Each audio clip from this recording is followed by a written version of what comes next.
उपजोनिया पुढते येऊ काला कवू दैवत वैकुंठितो ऐसे नाही कवळ काही काल्याचे एकमेका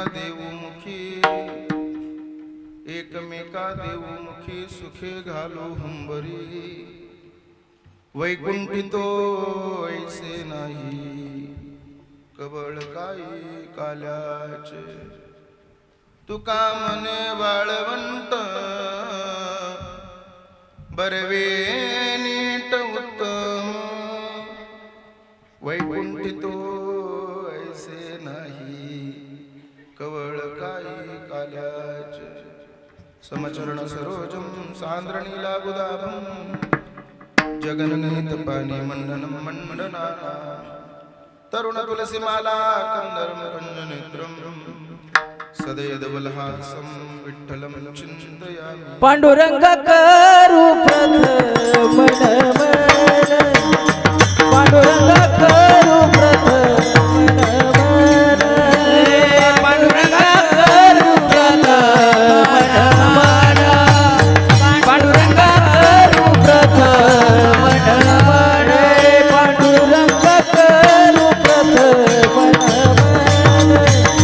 पांडुरंग करू प्रथम नमन पांडुरंग करू प्रथम नमन पांडुरंग करू प्रथम नमन दुसर चरण संताचिया दुसर चरण संताचिया त्यांच्या कृपदाने कथे सारू सारू त्यांच्या कृपदाने कथे सारू सारू त्यांच्या कृपदाने कथे सावी सारू त्यांच्या कृपदाने कथे सावी सारू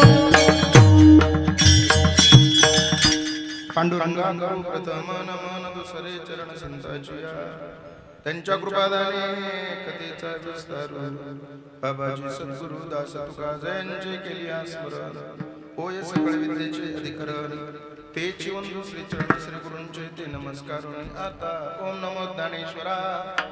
ओम नमो ज्ञानेश्वरा करुणा करा दयाळ तुमचा अनुग्रह लादलो पावन झालो चराचरी मस्तक हे पायावरी या वारकरी संतांच्या सेवेलागी सेवक झालो तुमच्या लागलो निज चरणा करण्यातला आवाज थोडा कमी करा जिथे ज्ञान विज्ञान संजीव होते जिथे योग विद्येस सामर्थ्य येते जिथे मानवाला मिळे मोक्ष गाथा तुझ्या पायरीशी सदा नम्र माथा तुझ्या मंदिरी आर्थ जीवास तृप्ती तुझ्या दर्शने लोक स्वानंद घेती श्रुती धन्य झाल्या तुझे गीत गाता तुझ्या पायरीशी सदा नम्र माथा चले आओ जी पवन कुमार हमारे चले आओ जी पवन कुमार चले आओ जी पवन कुमार हमारे हरि हरि कीर्तन में गाओ जी पवन कुमार हमारे हरि कीर्तन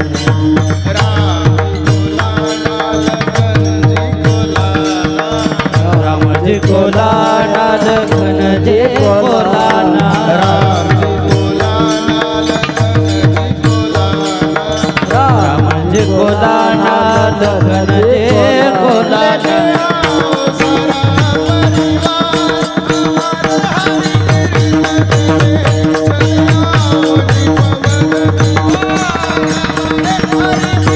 चले आओ जी पवन कुमार हमारे हरि कीर्तन में चले आओ जी पवन कुमार हमारे हरि कीर्तन में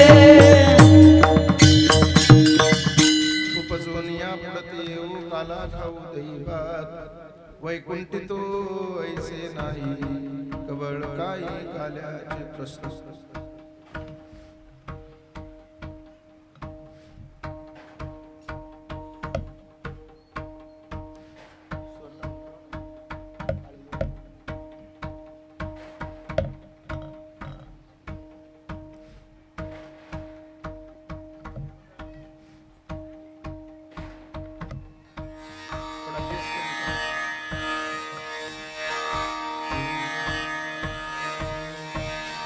हॅलो, थोडा बेस कमी.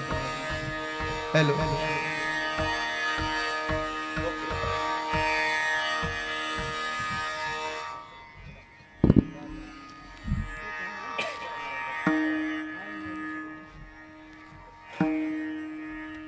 विडाला विडाला विडाला प्रस्तुत प्राप्त प्रसंगी प्राप्त स्थळी चिंतन रूपी सभेसाठी निवडलेला अभंग. या अभंगावर चिंतन करण्यापूर्वी थोडासा परिहार द्यायचा, तो म्हणजे असा. अखिल कोट ब्रह्मांड नायक रुक्मिणी प्राण संजीवन जगत आधार पांडुरंग परमात्म्याच्या असीम आगाध कृपेने मुक्त कैवल्य तेजोनिधी ज्ञानियांची राजे योग्यांची माऊली साधकाची मायबाप अनाथाची माय विश्व माऊली ज्ञानोब बाराय आदि करून श्रीमंत संत जगद्गुरु तुकोबाराय सकल संत मांदियाळीच्या कृपा आशीर्वादानं श्री संत नगद नारायण महाराजांच्या पदस्पर्शाने पुनीत आणि पावन झालेले ह्या भूमीमध्ये गेल्या 4 वर्षापासून, बरोबर ना? 4 ना? चौथं आहे ना हे? दुसरं वर्ष माझं आता तिसरा काला वाटतोय. तिसरा आहे, बरोबर. गेल्या 3 वर्षापासून चालत असलेला भव्य दिव्य अखंड हरिनाम सप्ताह दत्तप्रभूच्या प्रांगणामध्ये अत्यंत सुंदर अशा पद्धतीने हा कार्यक्रम चाललेला आहे.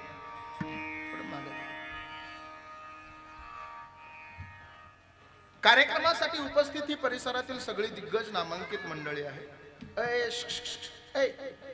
तुम्ही लयच म्हातारे झाले काय रे, खुर्चीवर बसला?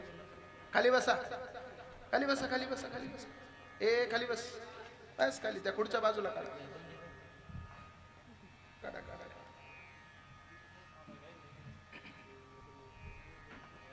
मी पोरांच्या जास्त नादीच लागत नाही त्याच्या. लय अवघड आहे. मी अजून बी आमच्या गावाकडे आलो ना, जिल्हा परिषद शाळेमध्ये मी तास घ्यायला जात असतो पोरांची.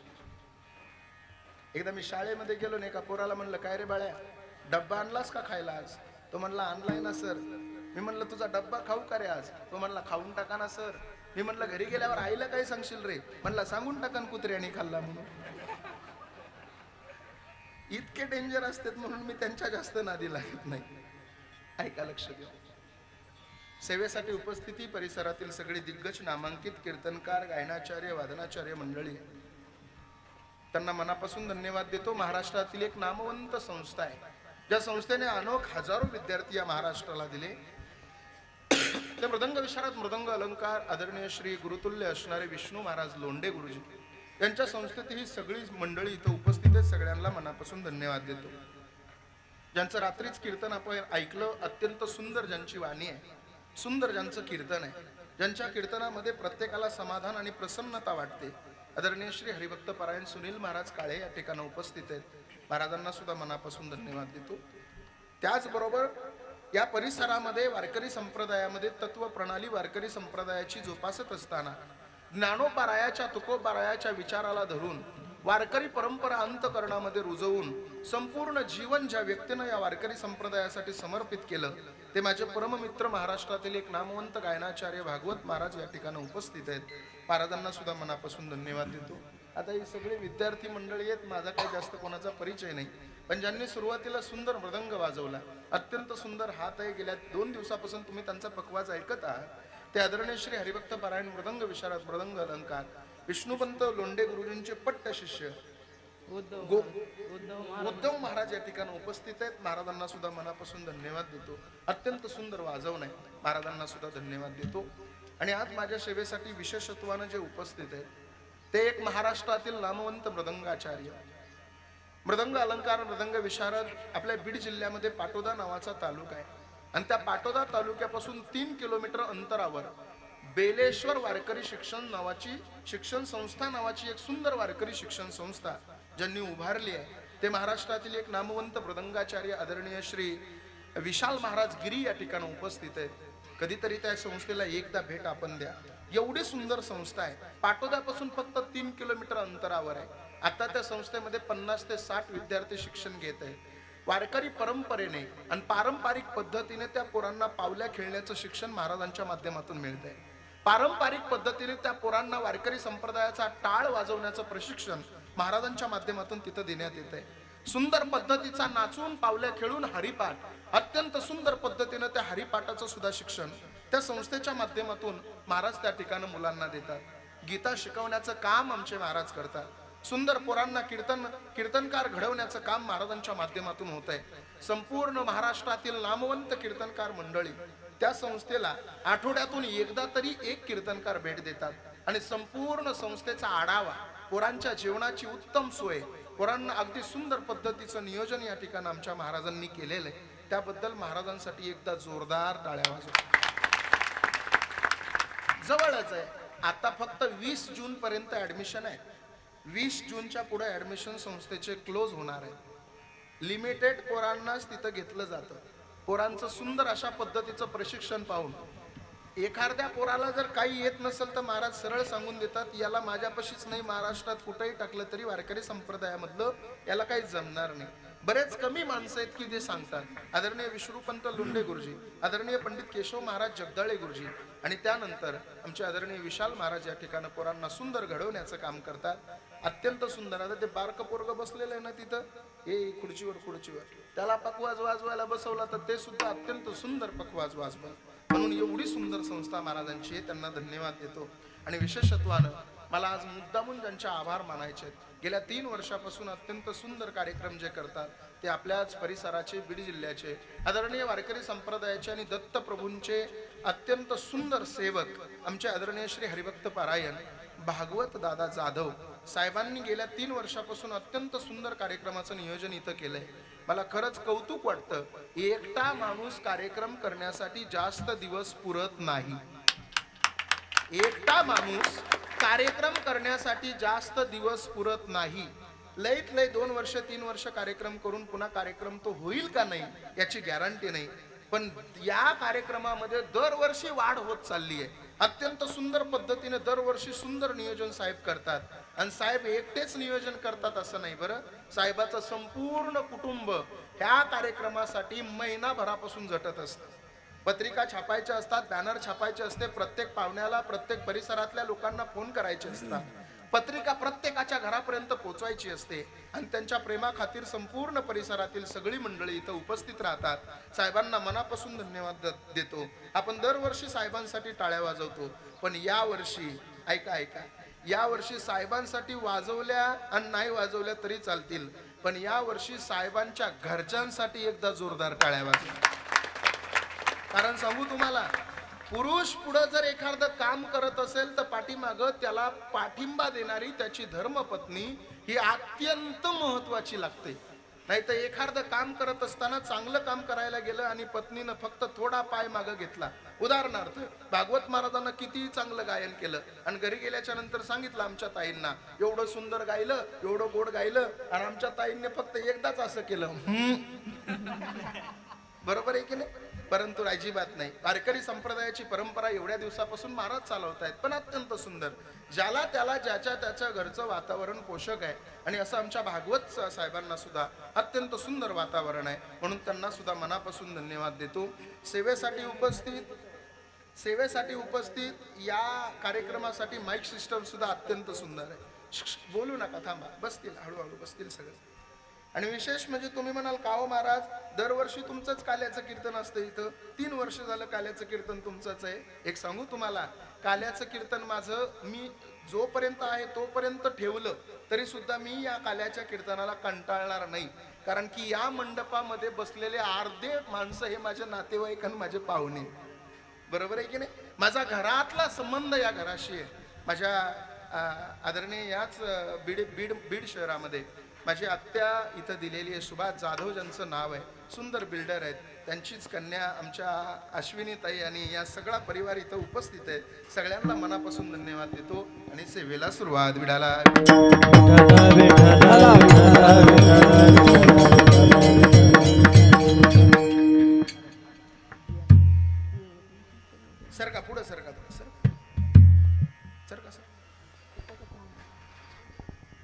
सरक सरक पुढं सरक.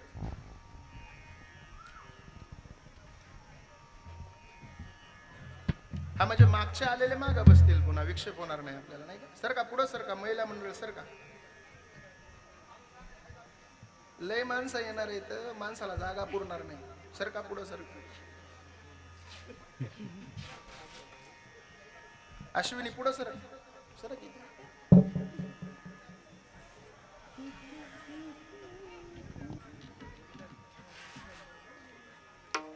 या ताई साहेब.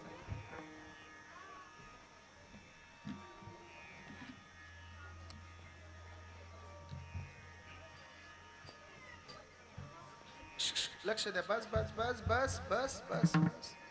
आणि त्याचप्रमाणे आज आमच्या ताई साहेब सुद्धा या ठिकाणी उपस्थित आहेत. जवळाला नावाचं गाव आहे. त्या जवळाला गावामध्ये कालिका माता देवीचं मंदिर आहे. त्या देवीचं संपूर्ण नियोजन, संपूर्ण परिसराचं नियोजन ज्या पाहतात त्या आदरणीय आमच्या ताईसाहेब सुद्धा या ठिकाणी उपस्थित आहेत. ताईसाहेबांना सुद्धा मनापासून धन्यवाद देतो. आणि विक्षेप न करता सर्वांगाचे कान करून कीर्तन ऐका एवढी विनंती करतो आणि सेवेला सुरुवात. विडाला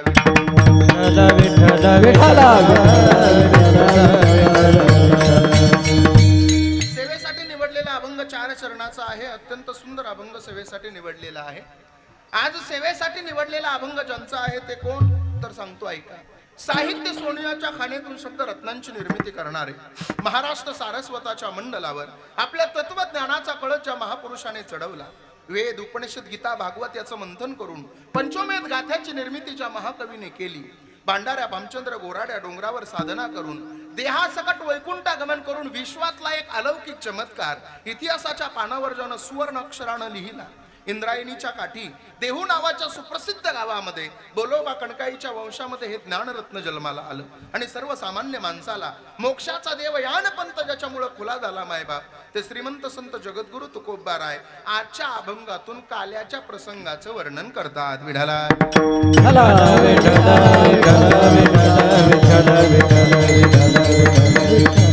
अभंग 4 चरणाचा आहे. अभंग तुकोबारायांचा आहे. या अभंगामध्ये जगद्गुरु तुकोबाराय म्हणतात, उपजोनिया पुढती येऊ, आम्ही पुन्हा जन्माला येऊ. आणि पुन्हा जन्माला येऊन काय करू? उपजोनिया पुढती येऊ आणि पुन्हा जन्माला येऊन आम्ही काला करू. काला खाऊ दही भात. काही लोक म्हणले तुकोबाराय तुम्ही पुन्हा जन्माला यायचं म्हणताय, पुन्हा काला करायचं म्हणताय, मग तुम्ही जिथं राहता तिथं काला नाही का हो? तुकोबाराय म्हणले तिथं अजिबात काला नाही. वैकुंठी तो ऐसे नाही आणि कवळ काही कालेचे. मी जिथं राहतो त्याचं नाव आहे वैकुंठ आणि त्या वैकुंठामध्ये काला नाही. काला पाहायचा असेल तर मृत्यू लोकामध्ये आपल्याला जन्म घ्यावा लागेल. मग काही लोक म्हणले तुकोबाराय तुम्ही एकटे खाणार का काला? इथं जर तुम्ही पुन्हा जन्माला आले तर तुम्ही एकटे काला खाणार का? तुकोबाराय म्हणले अजिबात नाही. आम्ही एकामेकाच्या मुखात प्रेमानं घालू, एकमेका घालू मुखे आणि सुखे घालू हुंबरी. आम्ही एकामेकाच्या प्रेमानं मुखामध्ये आनंदानं हा काला भरवण्याचं काम करू. काही लोक म्हणले तुकोबाराय हा काला आम्हाला मिळेल ना? तुकोबाराय म्हणले काळा काय कोणालाही मिळत नाही. काला जो रोज सप्ताहामध्ये 7 दिवस हजर असतो आणि काल्याच्या कीर्तनाला येत असतो त्यालाच काला मिळत असतो. काला हा फक्त काल्याच्या कीर्तनाला येणाऱ्या माणसाला मिळत नाही. तुकोबाराय म्हणले, लोक म्हणले कस काय हो तुकोबाराय? तुकोबाराय म्हणले तुम्हाला सुद्धा हा काला मिळेल, पण हा काला तुम्हाला मिळवण्यासाठी तुमचं मन पवित्र पाहिजे. तुका मने वाळवंट आणि बरवे नीट उत्तम. वाळवंट म्हणजे अंतकरण तुमचं शुद्ध पाहिजे. या शुद्ध अंतकरणामध्ये भक्तीचं नामचिंतनाचं बीजारोपण केलं तर हा काला तुम्हाला सुद्धा खाण्याचा अधिकार आहे. असा अभंगाचा सरळ भावार्थ आहे. विस्तृत चिंतन पाहत असताना मुखानं नाम आणि हातानं टाळी. विडाला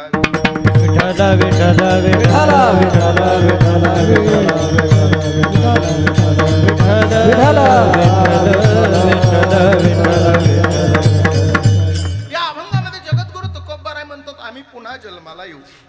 ज्या अर्थी जगद्गुरु तुकोबाराय म्हणतात आम्ही पुन्हा जन्माला येऊ, त्या अर्थी तुकोबारायाला या नरदेहाची किंमत कळालेली असावी. बरोबर आहे की नाही? नरदेहाची किंमत तुकोबारायाला कळाली असावी. त्यामुळे तुकोबाराय म्हणतात आम्ही पुन्हा जन्माला येऊ. मी महत्वाचं बोलतोय तुमच्याशी, थोडं लक्षपूर्वक ऐका. आपण जर आपल्या जीवनाचं निरीक्षण करून परीक्षण केलं तर आपल्याला 4 वर्ग पाहायला मिळतात. एक वर्ग असा आहे नरदेह मिळालाय पण कळाला नाही. दुसरा वर्ग असा आहे नरदेह मिळाला नाही पण कळाला. तिसरा वर्ग असा आहे नरदेह मिळालाही नाही आणि कळालाही नाही. आणि चौथा वर्ग असा आहे नरदेह मिळाला सुद्धा आणि कळाला सुद्धा. पहिला वर्ग असा आहे नरदेह मिळालाही नाही आणि कळालाही नाही. लक्ष देऊन ऐकताय ना तुम्ही?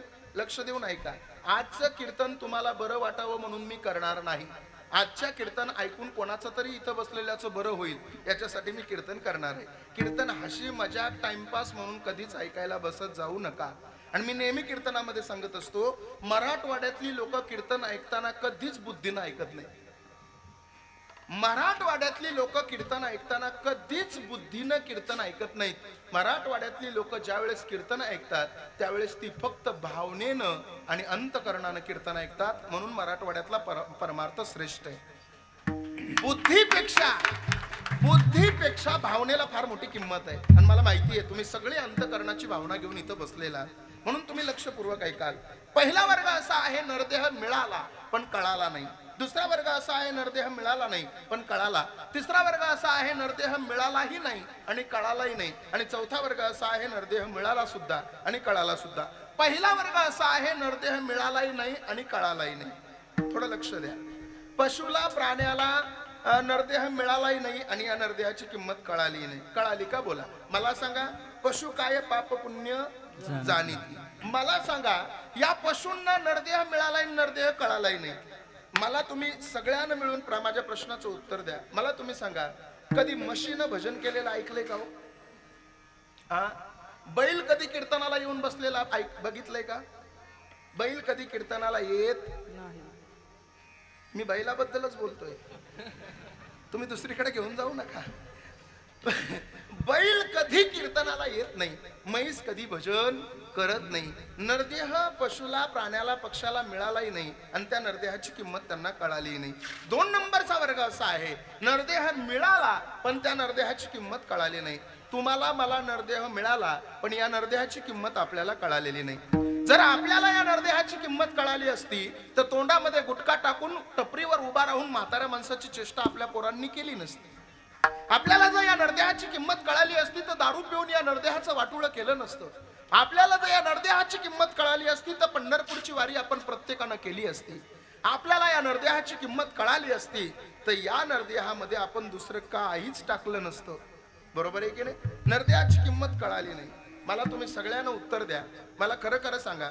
सगळे पुरुष मंडळी, दादा तुम्ही बसला, तुम्ही मला सांगा, जर तुम्ही 40,000ची मोटरसायकल वापरत असाल, सगळेच पुरुष मंडळी, तुम्ही जर 40,000ची मोटरसायकल वापरत असाल आणि त्याच्यामधलं जर पेट्रोल संपलं तर तुम्ही त्याच्यामध्ये रॉकेल टाकताल का? का बरं? इंजन खराब. मग मला कधी कधी प्रश्न वाट पडतो, 40,000 रुपयाच्या मोटरसायकल मधलं पेट्रोल संपलं तर तुम्ही त्याच्यामध्ये रॉकेल टाकत नाहीत का? तर त्याचं इंजन खराब होईल. या सुंदर नरदेहाच्या मोटरसायकल मध्ये 50-50 आणि 100-100 रुपयाच्या 90 टाकता, तेव्हा याचं इंजन खराब होत नाही का? कधीतरी याचा विचार आपण केला पाहिजे ना. हे दारू पिणाऱ्या लोकांनी तर वाटोळं करून टाकलं महाराज. त्या परभणी जिल्ह्यामध्ये माझं झिरो फाटा नावाचं गाव आहे, करंजाळा म्हणून गाव आहे. त्या करंजाळ्याला माझं कीर्तन होतं. त्यावेळेला मी काही गाडी वापरत नव्हतो. मी मुंबईवरून बसलो आणि नेमकं त्या केजच्या परळीच्या पुढं परभणीला मला गाडी चेंज करायची होती. मी गाडीमध्ये बसलो, चेंज केली आणि जिथं मी बसलो तिथंच माझ्या शेजारी एक दारू पिणारा येऊन बसला. आणि बरेचसे लोक धोतर घालणाऱ्या माणसाला अर्ध पागल समजतात. बरेचसे लोक म्हणजे त्यांना वाटतंय चला हे भुवळ आहे, भुवळ आहे, सगळ्या दुनियाचा बाजार करीन महाराज. मग ते परभणीला मी गाडी चेंज केली, गाडीमध्ये बसलो, माझ्या शेजारी एक दारू पिणारा येऊन बसला. मला म्हणे महाराज आहेत काय? म्हणलं हो. सरका पलीकडं. सरकलो पलीकडं. मला म्हणला कुठं चालले महाराज? म्हणलं चाललो बाबा त्या करंजाळ्याला. आपलंच गाव. मी म्हणलं आता हे दलिंदर तिथपर्यंत आहे का सोबत माझ्या? त्या करंजाळ्या गावाचा एक प्रॉब्लेम आहे. तिथं झिरो फाटा नावाचं एक फाटा आहे. त्या फाट्याहून 1 किलोमीटर अंतरावर गाडी नसते, काही नसतं, चालत जावं लागतं त्या गावात. आणि नेमकं फाटा जवळ आला आणि ते दारुड आणि आम्ही दोघंच त्या फाट्यावर उतरलो. सोबत माणूस नाही, काही नाही. मी धोतर घातलेलं होतं. मी त्याला म्हणलं अरे कुठं तुझं गाव? नाही म्हणलं हेच आपलं गाव आहे. म्हणलं बर. मला म्हणलं महाराज आपल्याच गावात सप्ताह चालू आहे आणि तुमचंच कीर्तन आहे तिथं. म्हणलं चांगली गोष्ट आहे. म्हणला तुम्ही महाराज आहेत ना. आता त्यानं काय केलं होतं, अर्धी बॉटल दारू पिला होता, अर्धी त्याच्या हातात होती. मला म्हणला तुम्ही महाराज आहेत ना. मी म्हणलं हो. म्हणलं मग मला तुमचं दर्शन घ्यायचंय. म्हणलं अरे बाबा, तू दर्शन घ्यायच्या अवस्थेमध्ये नाही, कशाला दर्शन घ्या. नाही नाही नाही नाही, मला तुमचं दर्शन घ्यावंच लागलं. म्हणलं घे बाबा. आता त्याच्या हातात होती बॉटल. तो म्हणला तसं कसं घेऊ. मी म्हणलं मग. म्हणला धरा. आता त्याला पाया पडता येईना ना माझ्या. म्हणला धरा. मी घेतली हातात, दर्शन केलं आणि पुन्हा त्यानं माझ्या हातातली माघारी घेतली. मला काय म्हणला माहितीये का, महाराज आपलं गाव आहे ते. म्हणलं मग आपला सप्ताह आहे. म्हणलं मग माझा वाटा असेल ना त्या सप्त्यात. मी 11,000 वर्गणी दिली आहे. वाटा कळतो ना तुम्हाला. माझा वाटा असेल ना. मी म्हणलं असेल ना, काही अडचण नाही. म्हणला माझ्या वाट्याचं कीर्तन फाट्यावरच झालं पाहिजे. इतके बेकार परिस्थिती झालेली आहे. हा सुंदर नरदेह ह्या जगाच्या मालकानं तुम्हाला आम्हाला प्रत्येकाला फुकट देऊन टाकलेला आहे. एक सांगू तुम्हाला, या नरदेहाची किंमत एका जपानच्या विल्सन नावाच्या शास्त्रज्ञानं 222 करोड रुपये सांगितलेली आहे. तुम्ही म्हणाल महाराज असं कसं म्हणता तुम्ही. चला मी तुमच्या शरीराची किंमत 222 करोड रुपये लावतो. 50 लाख रुपयाला इथं बसलेल्या कोणत्याही माणसाची किडनी मी विकत घ्यायला तयार आहे. बोला कोण देतं मला. 222 करोड रुपयाचा हा नरदेह आपल्याला जगाच्या मालकानं फुकट देऊन टाकलाय. बोला, मनुष्याच्या जन्माला येण्यासाठी तुम्ही किती पैसे दिले देवाला, किती वशिला लावला तुम्ही देवाकडं, त्यावेळेस हा सुंदर नरदेह तुम्हाला मिळाला. बोला, देवाचे आपल्यावर उपकार आहेत. मी नेहमी कीर्तनामध्ये सांगत असतो, एक 80 वर्षाचा म्हातारा माणूस दवाखान्यामध्ये गेला आणि त्या 80 वर्षाच्या म्हातारानं डॉक्टरला सांगितलं, डॉक्टर साहेब माझ्या हृदयामध्ये काहीतरी अडचण आहे. डॉक्टर म्हणले बाबा तुमच्या हृदयाचं ऑपरेशन करावं लागेल. 80 वर्षाचं म्हातारा म्हणतंय डॉक्टर साहेब काय खर्च लागायचं ते लागू द्या, पण माझ्या हृदयाचं यशस्वी पद्धतीने ऑपरेशन झालं पाहिजे. त्या 80 वर्षाच्या म्हाताऱ्या माणसाला डॉक्टर साहेबांना ऑपरेशन थिएटर मध्ये नेलं. त्यांचं हृदय काढलं आणि हृदय काढून एका काचाच्या भांड्यामध्ये सांभाळून ठेवलं. 3 तास ऑपरेशन चाललं. 3 तासाच्या नंतर ऑपरेशन सक्सेस झालं. 80 वर्षाचं म्हातारा उठून उभा राहिलं, डॉक्टरांच्या समोर गेलं आणि डॉक्टरांना बोलू लागलं, डॉक्टर साहेब, अहो डॉक्टर साहेब, गेली 3 तास तुम्ही माझं हृदय काचाच्या भांड्यामध्ये सांभाळून ठेवलंय. माझं ऑपरेशनही सक्सेस झालंय. तुमचं बिल किती झालं. डॉक्टरांनं बिल काढलं आणि 80 वर्षाच्या म्हाताऱ्याच्या हातात दिलं. त्या म्हाताऱ्या माणसानं बिल पाहिलं आणि त्यांच्या डोळ्यातलं पाणी गालावर आलं. बिल होतं 8 लाख रुपये. 8 लाख रुपये बिल पाहिल्याच्या नंतर म्हातारा ढसाढसा रडायला लागलं. डॉक्टरांना वाटलं पैसे जास्त झाले म्हणूनच बाबा रडताय की काय. डॉक्टर म्हणले, ओ बाबा, अहो गेले 3 तास तुमचं हृदय मी काचाच्या भांड्यामध्ये सांभाळून ठेवलंय. 8 लाख रुपये बिल जास्त वाटत असेल तर 1 लाख रुपये कमी करतो, पण रडू नका. 80 वर्षाचं म्हातारा हसायला लागलं आणि काय म्हणलं माहितीये, ओ डॉक्टर साहेब, अहो डॉक्टर साहेब, गेली 3 तास तुम्ही माझं हृदय काचाच्या भांड्यामध्ये सांभाळून ठेवलंय.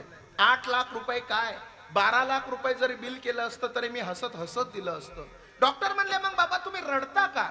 किती सुंदर उत्तर दिलं त्या 80 वर्षाच्या म्हाताऱ्यानं. ऐका, त्या बाबांना सांगितलं, डॉक्टर साहेब मी या करता रडतोय की गेली 3 तास तुम्ही माझं हृदय काचाच्या भांड्यामध्ये सांभाळून ठेवलं, तर 8 लाख रुपये बिल काढलं. गेली 80 वर्ष झालं माझा देव माझं हृदय सांभाळतोय, पण माझ्या देवानं अजून मला बिलच पाठवलं नाही, म्हणून रडायला येतंय. साहेब, देव कधी आपल्याला बिल पाठवत नसतो, पण देवानं बिल भरण्यासाठी काही जागा दिलेल्या असतात. देव म्हणत असतो, तुला जर माझ्या नावाचं बिल भरायचं असेल तर दत्त प्रभूच्या ठिकाणं आमचे भागवत साहेब फार सुंदर सप्ताह करतात. जा तिथं आणि तिथं जाऊन माझ्या नावाची एक पावती फाडून टाक, म्हणजे तुला दवाखान्यात पावती फाडायची गरज लागणार नाही. मग तुम्ही, मला असं वाटतं इथं बसलेल्या प्रत्येक माणसानं इथं आल्याच्या नंतर आपल्या पद्धतीनं, आपल्या कुवतीनं आपली पावती या मंदिरासाठी फाडली पाहिजे. ते कधीच म्हणणार नाहीत तुम्हाला. एवढा सुंदर सप्ताह करतात, एवढा सुंदर कार्यक्रम करतात, अजून त्यांच्या तोंडातून शब्द आला नसेल की सहकार्य करा. पण मला असं वाटतंय की आपण आपल्या पापातून उतराई होण्यासाठी या मंदिराच्या समोर, देवाच्या समोर आपण आपली पावती फाडली पाहिजे. मला असं वाटतं तुम्ही जर वर्षभर आपल्याकडून चुकून एखादं पाप होत असेल तर त्या पापातून उतराई होण्याचं एकमेव साधन म्हणजे आमच्या दत्त प्रभूंचा हा नामसप्ताह आहे. या सप्त्यामध्ये येऊन आपण समर्पण केलं पाहिजे, सेवा केली पाहिजे. मग हा सुंदर नरदेह आपल्याला मिळालाय, पण या नरदेहाची किंमत आपल्याला कळाली नाही. 3 नंबरचा वर्ग असा आहे, नरदेह मिळाला नाही पण या नरदेहाची किंमत कळाली. देवाला नरदेह कधीच मिळत नाही, पण देवाला या नरदेहाची किंमत कळाली. म्हणून तर संतांना सुद्धा म्हणावं लागलं, काय स्वर्गीचे अमर हे इच्छिताती देवा स्वर्गीचे अमर इच्छिताती देवा स्वर्गीचे अमर इच्छिताती देवा स्वर्गीचे अमर इच्छिताती देवा मृत्यूलोक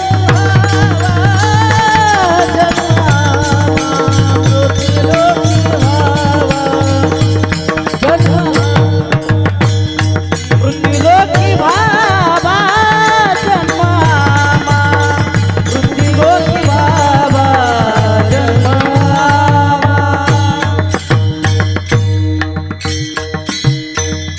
स्वर्गीचे अमर इच्छिताती देवा आणि मृत्यू लोकी व्हावा जन्म आम्हा. देवाला सुद्धा वाटतं की या मृत्यू लोकामध्ये मला नरदेह मिळाला पाहिजे, पण देवाला हा नरदेह मिळत नाही. 4 नंबरचा वर्ग असा आहे, साधूला संताला नरदेह मिळाला सुद्धा आणि या नरदेहाची किंमत कळाली सुद्धा. मला असं वाटतंय या नरदेहाची किंमत साधू आणि संतांनाच कळाली, दुसरं कोणाला या नरदेहाची किंमत कळालेली नाही. म्हणूनच तुकोबाराय म्हणतात, आम्ही पुन्हा जन्माला येऊ आणि पुन्हा जन्माला येऊन या मृत्यू लोकामध्ये काला करण्याचा प्रयत्न करू. अभंगाचं पहिलं चरण. उपजोनिया पुढती येऊ, उपजोनिया पुढती येऊ, उपजोनिया पुढती येऊ, उपजोनिया पुढती येऊ, उपजोनिया पुढती येऊ, उपजोनिया पुढती येऊ, उपजोनिया पुढती येऊ, उपजोनिया पुढती येऊ. काला खाऊ दही भात, काला खाऊ दही भात, वैकुंठी तो ऐसे नाही, वैकुंठी तो ऐसे नाही. काला खाऊ दही भात, काला खाऊ दही भात, उपजोनिया ते नाही, वैकुंठी तो ऐसे नाही.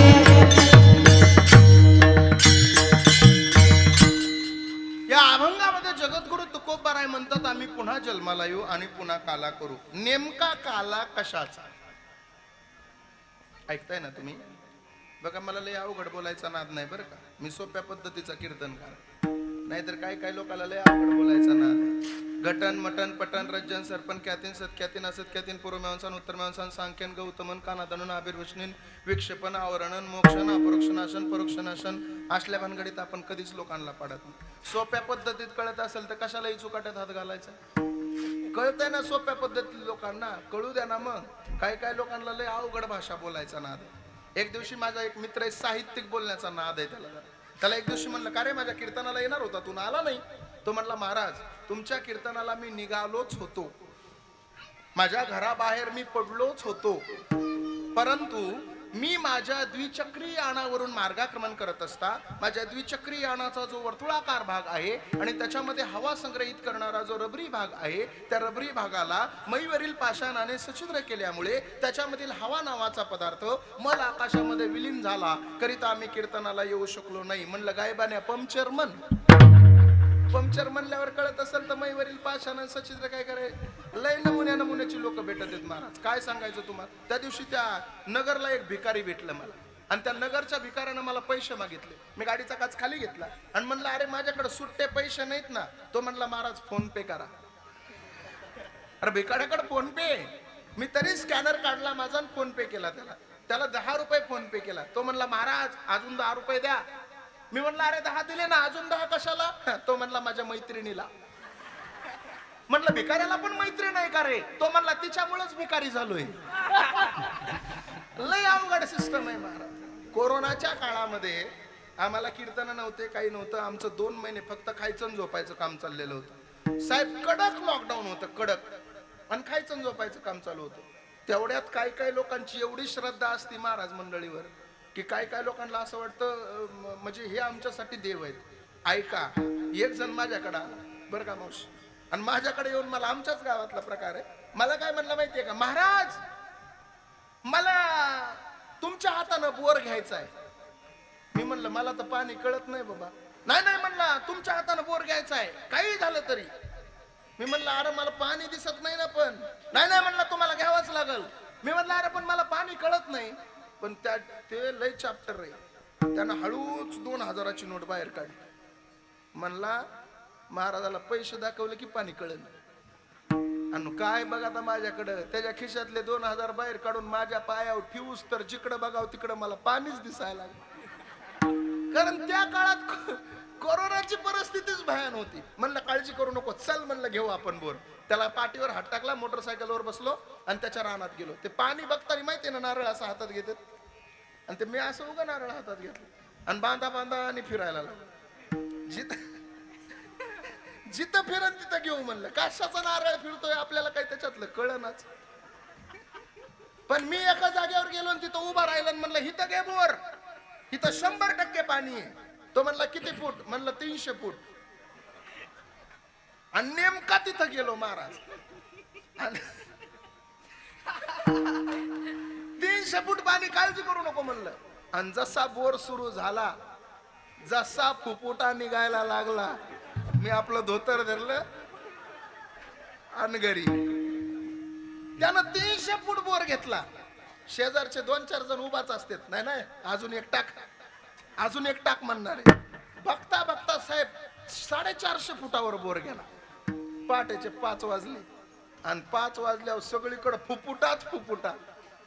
तो म्हणला गाडी बंद करा आणि पटकन मला महाराजाच्या घरी जायचंय. मी दरवाजा लावून घेतलेला होता आणि बायकोला सांगितलं होतं, हे बघ कोणी जरी आलं तरी सांगायचं महाराज झोपले. पहाटे 5 वाजता येऊन त्यानं जोरात दरवाजा वाजवला. आमच्या मंडळीनं दरवाजा उघडला. म्हणले बोला ना रामभाऊ, काय काम आहे? तो म्हणला काय नाही, बाबाला भेटायचंय. ती म्हणली बाबा झोपले, कुठं आहेत? म्हणली आतल्या घरात. त्यानं किचन मधून आतल्या घरात आला आणि माझ्या उशाला बसला आणि काय म्हणला माहितीये का, माऊली कशी झोप लागली तुला,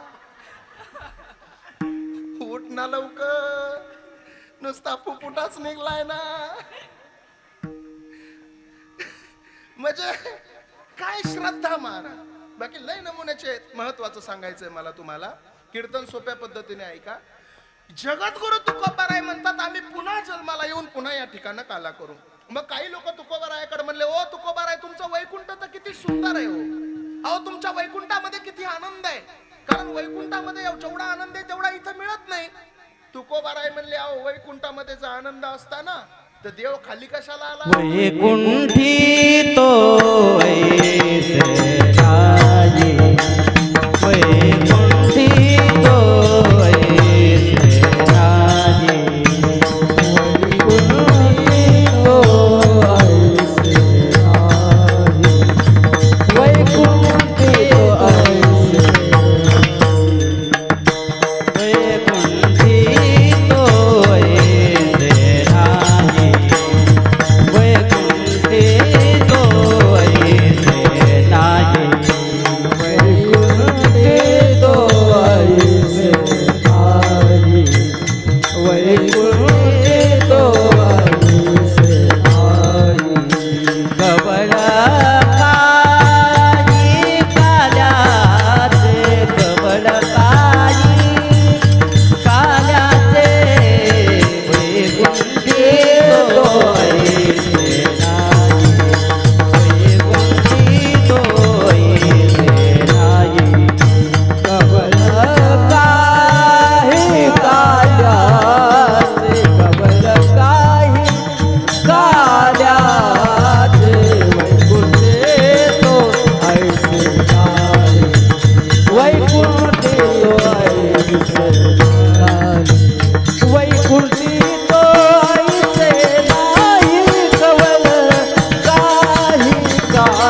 घ्यायचे. वैकुंठामध्ये आनंद असता तर देव कशाला खाली असता, याच्यासाठी एक सुंदर प्रमाण आहे.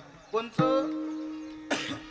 वैकुंठामध्ये आनंद असता तर देव कशाला? नामदेव महाराज म्हणतात, ज्या सुखा कारणे देव वेडावला आणि वैकुंठ सोडून संत सदनी राहिला.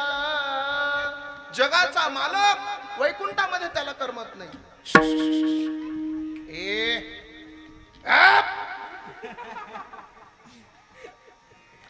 जगाचा मालक आहे तो. मला ते हँडल करायचे चांगले माहिती आहे.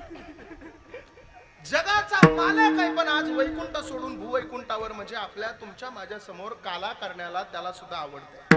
आणि एक सांगू तुम्हाला, याच नरदेहानं आपण देवाची भक्ती करू शकतो. आज एवढा सुंदर मंदिर बांधलंय, एवढा सुंदर सप्ताह आहे, एवढी सुंदर तेजपुंज मूर्ती आहे. त्या मूर्तीच्या समोर गेल्यावर, मी गेल्या वर्षी म्हणलो होतो, आजही म्हणतो, त्या मूर्तीच्या समोर गेल्यावर असं वाटतं ही मूर्ती कधी माझ्यासोबत बोलल. किती सुंदर दिसते. जिनं ज्या ज्या महिलेनं अंतकरणामध्ये भाव शुद्ध ठेवून त्या मूर्तीच्या समोर उभा राहिली ना, त्या प्रत्येक महिलेला असंच वाटत असणार आहे, ही मूर्ती माझ्यासोबत आता बोलल की काय. फक्त भाव शुद्ध पाहिजे. दत्तप्रभूंचा महाराज, मी नेहमी सांगत असतो, जी व्यक्ती दत्तप्रभूची साधना करते ना, त्या व्यक्तीच्या पाठीमध्ये मागे अखंड मागे पुढे उभा आहे संभाळीत. कर्नाटकामधला एक किस्सा आहे. कर्नाटकामध्ये दत्तप्रभूंना मालक म्हणतात. काय म्हणतात? मालक म्हणतात. तिथे एक कृपा सिंधू नावाचे साधू होऊन गेले. त्या साधूंना दत्तप्रभूचं एक जंगलामध्ये मंदिर बांधलं होतं, आणि त्या मंदिरासमोर बसून फक्त एकच मंत्र होता, एकच भजन होतं, दत्तादिप दिगंबराया हो, स्वामी मला भेट द्या हो, असं भजन चालू असायचं. पण एक दिवशी काय झालं सांगू? असाच पावसाळ्याचे दिवस सुरू झाले आणि मंद मंद मंद अशा पद्धतीचा पाऊस सुरू होता. त्या दत्तप्रभूंसमोर हे स्वामी भजन करत होते, कृपा सिंधू नावाचे साधू भजन करत होते. पण मंद मंद पाऊस आला आणि मंद मंद पावसामधून त्यांना असं वाटलं की आता दुपारची वेळ झाली, आपण जेवण्यासाठी आपल्या गावाकडे निघालं पाहिजे. भूक लागली होती. मग दुपारच्या वेळेला साधू त्या दत्तप्रभूंच्या समोरून उठले आणि गावाच्या दिशेने निघाले. पण गावाकडे जात असताना सुद्धा भजन सुरूच होतं, दत्ता दिगंबराया हो, स्वामी मला भेट द्या हो, भजन सुरू होतं. वरून मंद मंद पाऊस चालू होता. साधू भजनामध्ये तल्लीन झालेला होता आणि त्या साधूच्या समोर एक सुंदर, नवीनच 3 वर्ष लग्नाला झाले होते असं एक सुंदर दाम्पत्य आलं होतं. दाम्पत्य जोडपं असं होतं. नवऱ्याच्या हातामध्ये छत्री होती, पण बायको भिजू नये म्हणून बायकोच्या अंगावर कलवलेली होती. आणि हा साधू भजन करत करत करत पुढे निघाला होता. पण भजन करता करता या भजनाच्या आनंदामध्ये या साधूची उडी नेमक्या एका खड्ड्यात पडली आणि त्या खड्ड्यातलं पाणी त्या बायकोच्या अंगावर उडालं. त्या बायकोच्या मालकाला इतका राग आला, तो म्हणला, थांब, तू छत्री पकड, या साधूच्या 2 कानाखाली लावतो. ती बाई काय म्हणली माहितीये? ओ मालक, राहू द्या, कशाला त्यांच्या कानाखाली मारता? अहो दत्तप्रभूचे सेवक आहेत, मालकाचे सेवक आहेत, ते कशाला त्यांच्या कानाखाली मारता? पण ऐकलं नाही त्यानं. बायकोकडे छत्री दिली आणि 2 त्या साधूच्या कानाखाली लावल्या. साधू खाली पडले, गुडघ्याला लागलं, रक्त निघलं गुडघ्याचं. आणि रक्त निघलेलं असताना सुद्धा साधू पुन्हा पुढे गेले आणि पुढे जाता नाही आलं त्यांना, म्हणून ते पुन्हा माघारी आले. धावत धावत आले, दत्तप्रभूच्या समोर येऊन बसले आणि प्रभूला म्हणायला लागले, मालक, काय चुकलं मालक माझं? मी तर तुझं भजन करत होतो. तुझं भजन करणाऱ्या माणसाला या समाजामध्ये दुःख होत असेल, तुझं भजन करणाऱ्या माणसाला या समाजामध्ये मार खावा लागत असेल, तर इथून पुढे तुझं भजन कोणीच करणार नाही मालका. म्हणून त्या दत्तप्रभू सोबत भांडत होते. पण तेवढ्यात ऐकाना पुढे काय झालं. हे जे जोडपं आहे ना, या जोडप्याचा बंगला जवळच होता. हे जोडपं बंगल्याची एक एक पायरी चढायला लागलं. बायको पुढे चढत होती आणि नवरा पाठीमागून एक एक एक एक पाऊल टाकत टाकत पायरी चढत होता. आणि शेवटची पायरी तिचा नवरा चढणार तेवढ्यात त्याच्यावर त्याचा त्या पायरीहून पाय सटकला, तो खाली पडला आणि जिथं पडला तिथंच त्याचा मृत्यू झाला. आणि मृत्यू झाल्यावर सगळं गाव जमा झालं. सगळं गाव म्हणायला लागलं, अरे त्या साधूनं याला शाप दिला म्हणून याचा मृत्यू झाला, त्या साधूनं याला शाप दिला म्हणून याचा मृत्यू झाला, त्या साधूला गावाच्या बाहेर काढा, त्या साधूला गावातून बाहेर काढून द्या, म्हणून सगळं गाव बोलायला लागलं. बोलून आणा म्हणे त्या साधूला. त्या साधूला बोलवण्यात आलं. साधूला समोर बोलवलं. प्रेत असं पुढं पडलेलं होतं. साधू समोर उभा होते. दत्तप्रभूची मनामध्ये आराधना करत होते, भजन करत होते दत्तप्रभूंचं. तेवढ्यात सगळे म्हणायला लागले, या साधूनं शाप दिला म्हणून आपल्या साहेबाचा मृत्यू झाला, मारा याला, झोडा याला, हाना याला, त्याला गावाच्या बाहेर काढून द्या. हे शब्द साधूच्या कानावर पडले. पण तेवढ्यात साधूनं एक प्रश्न विचारला, का रे? म्हणे मी याला शाप दिला, हे पाहण्यासाठी कोण होतं इथं? एक पोरगा पुढे आला. तो पोरगा म्हणला, ओ साधू बाबा, मी पाहिलंय. काय पाहिलं तू? तुम्ही त्या जंगलामध्ये मालकाचं भजन करता, दत्तप्रभूचं भजन करता. तिथून भजन करता करता तुम्हाला भूक लागली म्हणून तुम्ही गावाकडे निघाला. मंद मंद पाऊस चालू होता. त्या पावसामध्ये तुम्ही भजन करत होता. भजन करता करता तुमची उडी एका खड्ड्यात पडली. समोरून या नवरा बायको येत होते. त्या खड्ड्यातलं पाणी या बाईच्या अंगावर उडलं आणि बाईच्या अंगावर पाणी उडल्यामुळं तिच्या मालकाला राग आला आणि तिच्या मालकाला राग आल्यामुळं तिच्या मालकानं 2 तुमच्या कानाखाली मारल्या म्हणून तुम्हाला राग आला आणि तुम्ही त्यांना शाप दिला. साधू बाबा पुन्हा काय म्हणले माहितीये? ए बाळा, मी भजन करत असताना माझी उडी खड्ड्यात पडल्यावर पाणी कोणाच्या अंगावर उडलं? तो म्हणला त्या बाईच्या. राग कोणाला आला? तिच्या मालकाला. तो पुन्हा विचारत होता, अरे पाणी कोणाच्या अंगावर उडलं? सांगितलं ना, त्या बाईच्या अंगावर. मग राग कोणाला आला? तिच्या मालकाला आला. मग साधूनं दिलेलं उत्तर फार सुंदर आहे. साधू म्हणला, 3 वर्ष झालं यांचं लग्न झालेलं. किती प्रेम आहे या नवऱ्याचं त्याच्या बायकोवर. माझी उडी खड्ड्यात गेली तर तिचं त्या खड्ड्यातलं पाणी तिच्या अंगावर उडल्यावर तिच्या मालकाला राग आला तर त्यानं माझ्या 2 कानाखाली मारल्या. अरे अखंड जन्माल्यापासून संपूर्ण जीवन मी माझ्या मालकाची सेवा करतोय. माझ्या कानाखाली मारल्यावर माझ्या मालकाला किती राग आला असं. दत्तप्रभूची सेवा करणारे अनेक उदाहरणं तुमच्या समोर मी देईल. अहो तसं तर मला ते उदाहरणं सांगायला 8 दिवस जाईल, कारण दत्तप्रभूच्या चरित्रावर माझं अत्यंत सुंदर त्या ठिकाणी विवेचन झाले. फार महत्वाचं बोलतोय मी तुमच्याशी. हा सुंदर नरदेह आपल्याला मिळालाय ना, या नरदेहानं आपण त्या देवाची सेवा केलीच पाहिजे. या नरदेहानं आपण त्या देवाचं नामचिंतन केलंच पाहिजे. मला असं वाटतं आपल्याकडे फक्त 15 मिनिटं शिल्लक आहेत. सगळ्यांना मोठ्या प्रेमानं त्या देवाचं नामचिंतन केलं पाहिजे, भजन केलं पाहिजे. 2 चरणाचा भावार्थ तुमच्या समोर दिलेला आहे. भजन करा, गोड भजन करा. सगळ्या महिला मंडळीने माझ्यासोबत भजन करायचं. म्हणताना सगळ्याजणी लाजायचं नाही, घाबरायचं नाही. तुम्ही घरी कोणाला घाबरता का? नाही, आणि नाहीच घाबरत महाराज. मला माहिती आहे ना घाबरत नाही. मी संन्याशी थोडीच आहे. मला माहिती अवघड सिस्टम आहे. असंच त्या कोरोनाचा लॉकडाऊन झाल्यावर आम्ही आमच्या पाहुण्याकडे बीडला यायला लागलो आणि पाहुण्याकडे आल्यावर आमची मंडळी शेजारी बसली होती आणि मला थोडा चेष्टा करायचा ना. मी पहाटे त्या दिवशी नेमका पोळव्याचा सण होता. कशाचा? पोळव्याचा. आणि मी पांढरे शुभ्र कपडे घातले होते. मी सहज म्हणलं, कसा दिसतोय का मी? ती म्हणली, पोळव्याचा पांढरे बैलासारखे बगळ्यासारखे दिसायला लागले तुम्ही. म्हणलं नेमकं मला म्हणती का मला बैल म्हणती काही कळलं ना. म्हणलं तसं म्हणली. मला तसं म्हणल्यावर मला राग आला. म्हणलं जाऊ द्या, काही विषय नाही. मग आम्ही सरळ पुढं चाललो आणि या इथं समोर आल्यावर एक गाढव माझ्या गाडीला आडवा आलो. मी काय म्हणलं माहिती आहे तिला? बघ ना म्हणलं. तीच मला म्हणली, बघा ना म्हणली तुमचे पाहुणे. गाढवाला बघून मी जोरात खाली उतरलो म्हणलं, राम राम सासरे बुवा.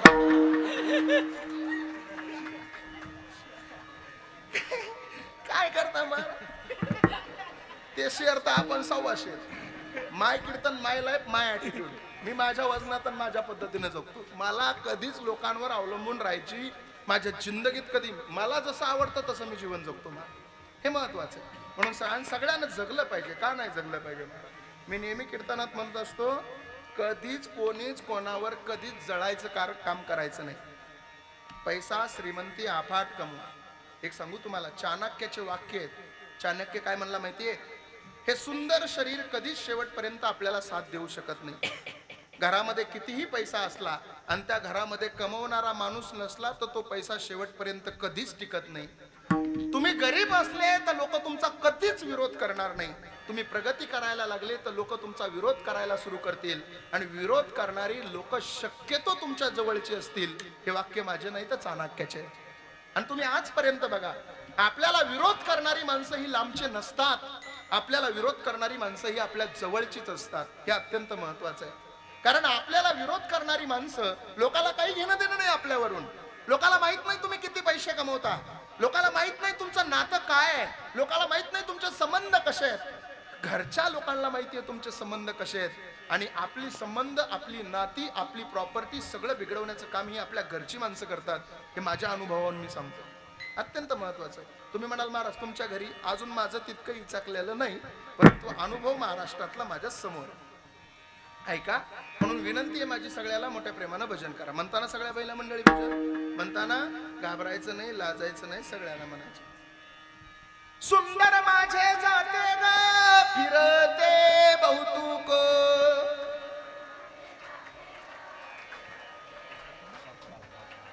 जसा जीव चाललाय सुंदर माझे जाते. जुन्या काळातल्या महिलाच भारी होत्या महाराज. जुन्या काळातल्या म्हाताऱ्या बायाचं जात्यावर बसलं ना दळायला, जातच राहिलं नाही आता. ए bre तुला जात कळतं, जात माहितीये का तुला? होय रे. बरं मला सांग, मम्मी आणि पप्पा या दोन्ही पैकी सगळ्यात जीव लावतं कोण तुला, मम्मी का पप्पा? मम्मी, बरोबर. आणि जर पप्पाचं चुकलं, घरात पप्पाचं चुकलं, तर तुम्हाला तर काय कळतच नाही असं कोण म्हणतं? मम्मी.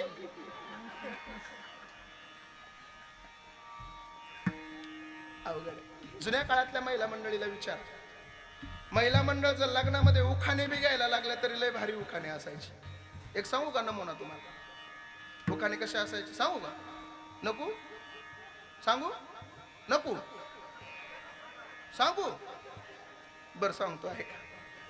पंढरपुराच्या वाळवंटामध्ये डोक्यावर तुळस घेऊन पांडुरंग परमात्म्याकडे एक बाई पाहत होती. किती सुंदर उखाणा घेतला तिनं बघा. ती म्हणली, येत होते जात होते खिडकीमधून पाहत होते, खिडकीला 3 तारा अडकी, त्याला घुंगर 12 पान खाते 13 घाम येतो जरा जरा. तिकडून आला व्यापारी, त्याने दिली सुपारी, सुपारी देते वाण्याला, हंडा नेते पाण्याला, पाणी आणते आडाचं, वाडा बांधते भिंगाचा, वाड्यात वाडे 7 वाडे, वाड्यात होता पलंग, पलंगावर गादी, गादीवर उशी, उशीवर बशी, बशीवर कप, कपाला घर, घराला भिंत, भिंतीवर होती गडी, गडीत वाजला 1, आणि पांडुरंगाचं नाव घेते मी ज्ञानोबा तुकोबाची लेक. असे मला 130 येतील. अजून सांगू काय खरदा? सांगू? कोण म्हणलं सांग? हा, संसार इतका आवडीचा आहे. 50 वर्ष झाले संसाराला, तरी लोकांना ऐकायचा नादच आहे अजून. बरं जाऊ द्या, घेतोच आपल्या भागवत साहेबावरच घेतोय. अहो आधी केली बारशी पैठण केलं, गेल्या वर्षी पैठणची माता कवर, पंढरपूरला जायची आवड, पंढरपूरला विठ्ठल रुक्मिणीचा जोडा, विठ्ठल रुक्मिणीच्या जोड्याच्या हवा पाहू कैकाडी महाराजाचा मठ पाहू, कैकाडी महाराजाच्या मठाला घालते मी वेडा. पुढे आला वाकडीचा वाडा, वाकडीच्या वाड्याला सोन्याची हलकी, पुढे आली मुक्ताबाईची पालखी, मुक्ताबाईच्या पालखीला सोन्याचा तुरा, पुढे आला गोपाळपुरा, गोपाळपुऱ्यात जनाबाईचा खेळ. आता झाली आळंदीला जायची वेळ, आळंदीला थोर साधू संत, थोर साधू संतांची करते मी सेवा, पती म्हणतात माहूरला जावा. माहूरची साडी औंढा नागनाथाची पाव पडी, औंढा नागनाथापाशी झाली दाटी, बासरला येणं केलं सरस्वतीसाठी, सरस्वतीपाशी एक मुक्काम राहू, राजूरचा गणपती पाहू, राजूरच्या गणपतीपाशी चतुर्थी सोडली. काही परळीला आले ग बाई. परळीच्या देवा शिवरात्रीला हवा, पती म्हणतात काशीला जावा, काशीला केले 4 धाम, आधी केली ब्रह्मागिरी, नंतर केली त्र्यंबकेश्वरी, त्र्यंबकेश्वरी पाशी एक मुक्काम राहू, हवा ललिताची पाऊ, शिर्डी साईबाबाला जाऊ, शिर्डी साईबाबापाशी धनुष्यबाण, मुंबईत मुंबादेवी छान, आणि मुंबईमध्ये मंत्र्यांची भरली सभा, आणि भागवत साहेबांच्या पाठीमाग परमेश्वर उभा.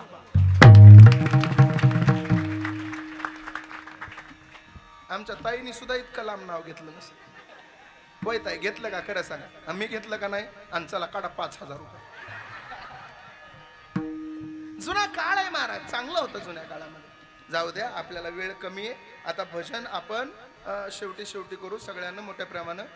मी जे भजन करल तेच भजन करायचं. विठोबा रखुमा, विठोबा रखुमाई, जय विठोबा रखुमाई, जय विठोबा रखुमाई, जय जय जय विठोबा रखुमाई, जय विठोबा रखुमाई, जय विठोबा रखुमाई.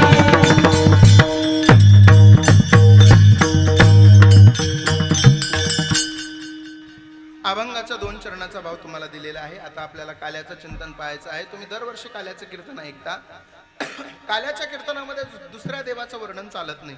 काल्याच्या कीर्तनामध्ये महिलेचं वर्णन केलेलं चालत नाही. काल्याच्या कीर्तनामध्ये साधू संतांचं कोणाचंच वर्णन करता येत नाही. मग कोणत्या देवाचं वर्णन? चरित्र ते उच्चारावे केले देवे गोकुळी, केले देवे गोकुळी, केले देवे गोकुळी. चरित्र ते उच्चारावे केले देवे गोकुळी, केले देवे गोकुळी, केले देवे गोकुळी. चरित्र ते उच्चारावे केले देवे गोकुळे. मथुरेतलं सुद्धा चरित्र सांगायला मुभा नाही. मथुरेतलं सुद्धा चरित्र सांगण्याचा आपला अधिकार नाही. गोकुळामध्ये फक्त 6 महिने श्रीकृष्ण परमात्मा राहिला. त्या 6 महिन्यामधलं चरित्र आपल्याला कीर्तनामध्ये सांगावं लागतं. मग मथुरेतला जन्म तुम्हाला आम्हाला प्रत्येकाला माहिती. वसुदेवा देत देवकी बहीण, लग्नामध्ये विघ्न झाले होय का, आकाशाची वाणी सांगत असे कंसा. आकाशवाणी झाली आणि कंसाला सांगितलं हिच्या पोटी येणारा 8वा तुला मारणार. हे सगळं तुम्हाला माहितीये. 8वा मारणार म्हणल्यावर कंसानं त्या ठिकाणी एक एक एक एक एक एक पोरग मारायला सुरू केलं.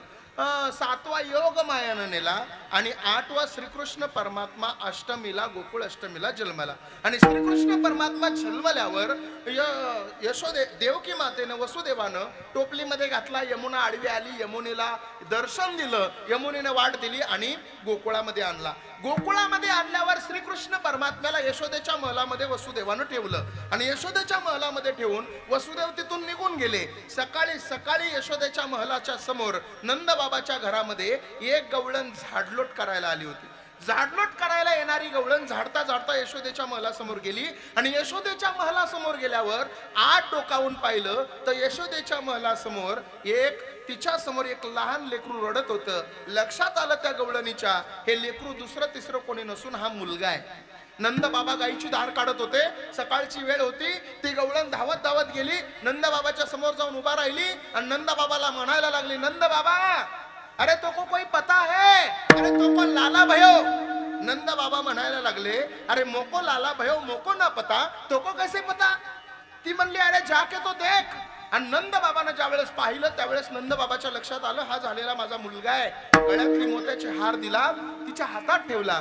पण बाई ती बाई कसली जिच्या पोटामध्ये काय राहील.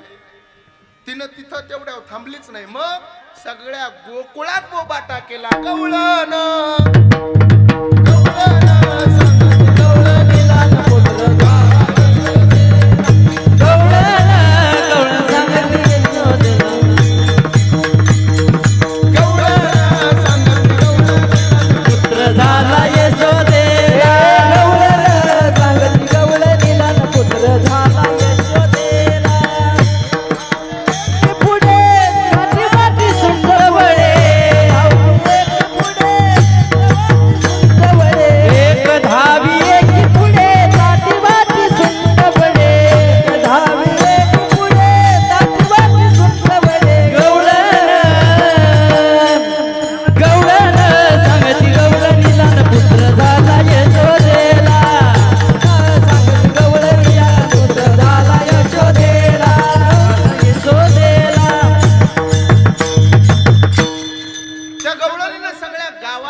एकाला म्हणायचे नंद को लाला भयो, नंद को लाला भयो.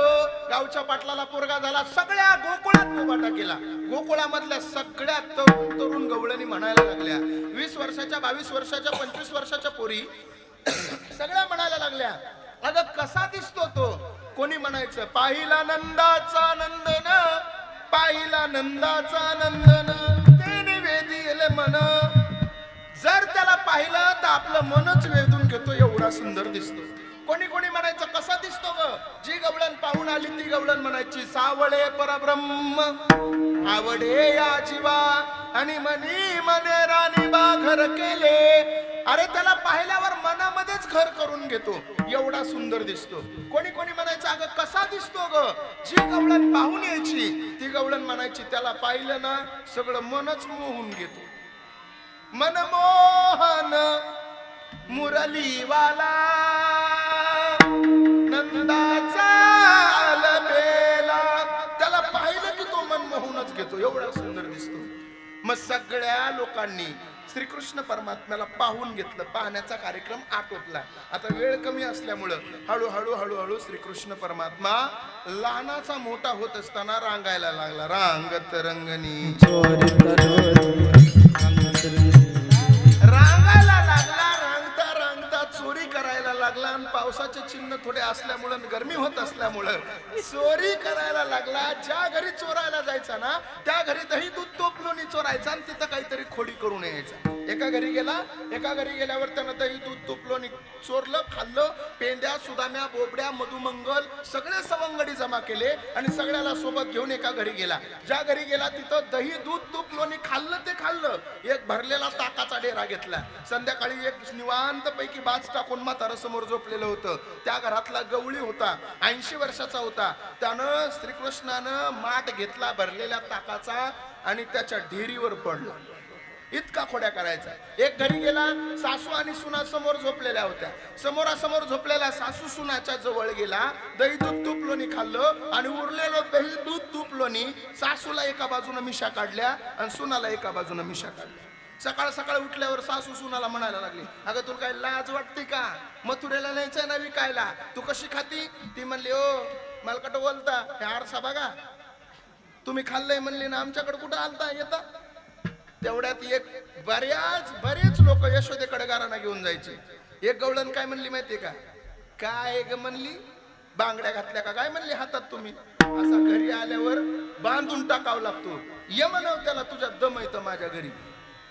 सुद्धा कृष्ण म्हणला, ए पेंद्या, तिचा व्हॉट्सअप नंबर घे रे,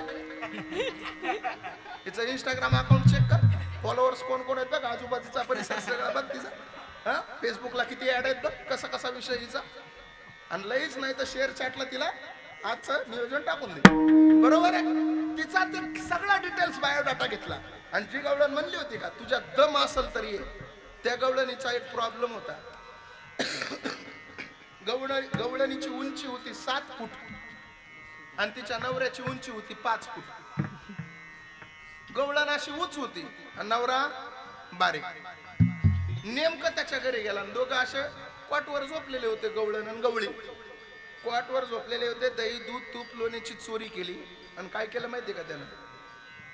गवळ्याच्या दाढीची आणि हिच्या वेणीची गाठ मारली. देवानं मारलेली गाठ आहे रावती. इथं बामणाने मारलेल्या गाठी सुटाना. ब्राह्मण देवाला इथं कोणी असले तर माझी विनंती आहे, पत्रिका बघत असताना नवऱ्याचं नवरीचे गुण जुळतेत का नाही हे नंतर बघा. अगोदर सासूचे त्या सुनाचे जुळतेत का बघा. एकदा ते जुळले की खटकाच बसला पुन्हा. नाही तर लय सिस्टम अवघड आहे. हा ऐका, लक्ष महत्वाचं बोल. ज्यावेळेस वेणीची दाढीची गाठ मारली ना, गाठ मारल्यावर सकाळ झाली आणि सकाळ झाल्यावर पटकन आता पहाटेची वेळ होती. जुन्या गवळणी पहाटे 5 वाजता उठायच्या. आताच्या पहाटे 8 वाजेपर्यंत उठतात. खरंच आहे. आणि जुन्या काळात महाराज, जुन्या काळात चांगलाच होता. जुन्या काळामध्ये भाकर जरी चुलीवर टाकली तरी फुगायची. आता करणारी फुगती पण भाकर फुगत. जुन्या काळ आहे.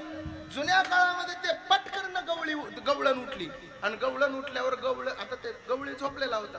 गवळण उठल्याबरोबर तिच्या वेणीला झटका बसला.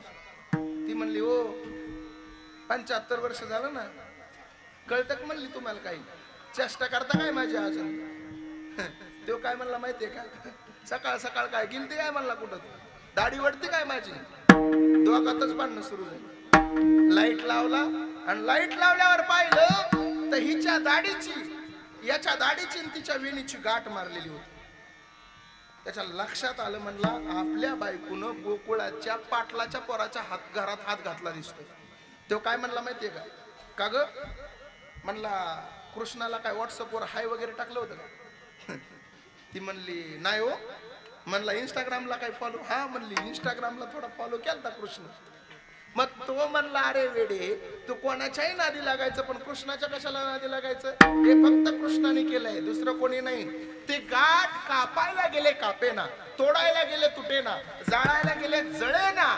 जी गाठ कृष्णानं मानली होती ती जळाना तुटाना कापाना. मग आता ही गाठ सोडायची असेल तर आपल्याला यशोदेकडे कृष्णाकडे जावं लागल. मग सकाळची वेळ 8:30-9चा प्रहर, गावातले लोक सकाळी सकाळी आंघोळ्या करून नामाटी गंध पिन लावून आपल्या दाराच्या येशीच्या समोर बसलेले, आणि तिच्या घराचा एक प्रॉब्लेम होता, तिच्या घरातून कृष्णाच्या घराकडे जाण्यासाठी येशीतून जावं लागायचं. मग सकाळची वेळ 5 फूट नवरा आणि 7 फूट नवरी. नवरी पुढे चालायला लागली, नवरा मागून. नवरा चालताना बी असा चालायचा, कारण तो लटकलेला होता. असे याच्या दाढीची आणि त्याच्या तिच्या वेणीची गाठ असल्यामुळं, आणि ते असे पुढे चालायचे. आणि बारकाले बारकाले पोर आहेत ना, हे असलेच नमुने होते त्या काळात. हे जे बारकाले पोर आहेत ना, हे बारकाले पोर त्यांच्या माग चालायचे आणि काय म्हणायचे माहितीये का? Hurray hurray. सगळे त्याच्या माग चलून उरले. एवढा विचित्र. पण तिथं गेल्यावर श्रीकृष्ण परमात्म्याला गवळणीनं सांगितलं, देवा इथून पुढे तुझ्या कधीच नादी लागणार नाही, एवढी गाठ सोड. कृपा दृष्टीनं त्यांच्याकडे पाहिलं, गाठ सुटून गेली. अत्यंत महत्वाचं सांगतो, बऱ्याच गोकुळातल्या गवळणींना कृष्णाने त्रास दिला, तर गवळणी यशोदेकडे गेले. यशोदेकडे जाऊन गवळणी म्हणायला लागल्या, यशोदे यशोदे ग तुला येईल राग, यशोदे ग तुला येईल राग, यशोदे तुला येईल राग, यशोदे तुला येईल राग, यशोदे तुला येईल राग, यशोदे तुला येईल राग. तुझ्या कानाला कृष्णाला काहीतरी सांग ग, तुझ्या कानाला कृष्णाला काहीतरी सांग ग, यशोदे तुला येईल राग, यशोदे तुला येईल राग.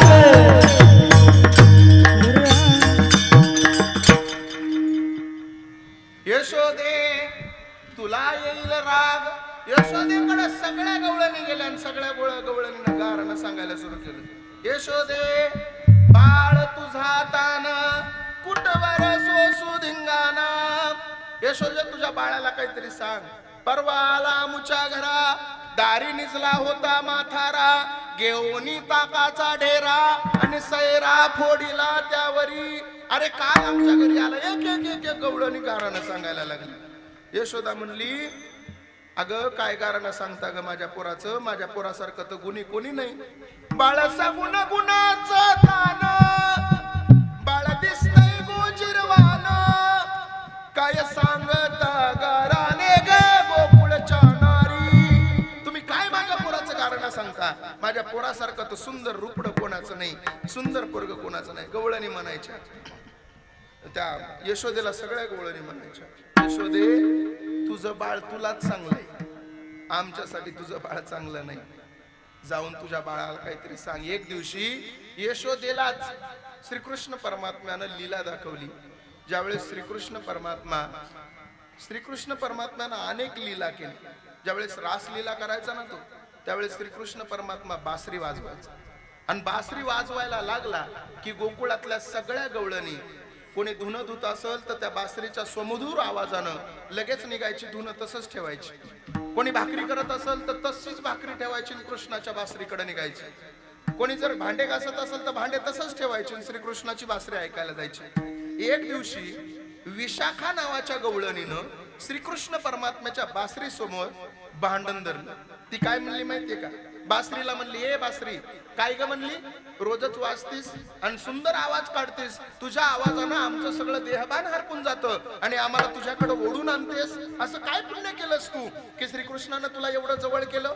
अगं आम्ही तर हाडामासाच्या आहेत, तुम्ही लाकडाची आहेस, आम्ही हाडामासाच्या आहेत. असं काय पुण्य केलंस बासरी तू? कृष्णानं तुला एवढं जवळ केलं. चलताना तू त्याच्या कमरेला आहेस, झोपताना तू त्याच्या बाजूला आहेस आणि वाजवताना तू त्याच्या ओठावर आहेस. असं काय पुण्य केलंस तू, सांग ना आम्हाला. त्यावेळेस त्या लाकडाच्या गवळणीनं, त्या लाकडाच्या बासरीनं विशाखा नावाच्या गवळणीनं फार सुंदर उत्तर दिलंय. ती बासरी काय म्हणली माहितीये? ए गवळणी आम्ही लाकडाचे आहे, ए गवळणी मी लाकडाची आहे, तुम्ही हाडामासाचे आहेत. पण गवळणी खरं सांगू, मी जरी लाकडाची असले तरी कोणत्याही लाकडाच्या बासऱ्या होत नसतात, त्याच लाकडांच्या बासऱ्या होत असतात जी लाकडं विचारानं सरळ असतात. हे गवळणी कोणत्याही लाकडाच्या वासऱ्या होत नसतात, त्याच लाकडांच्या वासऱ्या होत असतात जी लाकडं सरळ असतात. आपण गावागावामध्ये बघतो, जी लाकडं सरळ असतात ती लाकडं परमार्थातल्या वासऱ्या होत असतात, आणि जी लाकडं वाकडी तिकडं असतात ती लाकडं सप्त्याच्या 2 पार्ट्या करत असतात. ती बासरी म्हणायला लागली, ए गवळणी, मी लाकडाची, तुम्ही हाडामासाचे आहेत. अगं तू जरी हाडामासाची असली, मी जरी लाकडाची असली, तरी कृष्णानं जवळ घेण्यासाठी मी आतून पोकळ झाले, आतमधल्या गाठी काढून बाजूला टाकल्या. त्यावेळेला कृष्णानं मला जवळ घेतलंय. तुला वाटत असेल ना, तुला सुद्धा कृष्णानं जवळ घेतलं पाहिजे. त्यासाठी तुला लोभाच्या, कामक्रोधाच्या, मदमत्सराच्या आणि अहंकाराच्या विकाराच्या गाठी अंतकरणातून बाजूला ठेवाव्या लागतील. त्यावेळेस कृष्ण तुला जवळ घेईल. तुला जवळ जायचं असेल तर भक्तीचा पोकळ वसा अंतकरणामध्ये रुजून कृष्णाच्या जवळ ये. विठ्ठला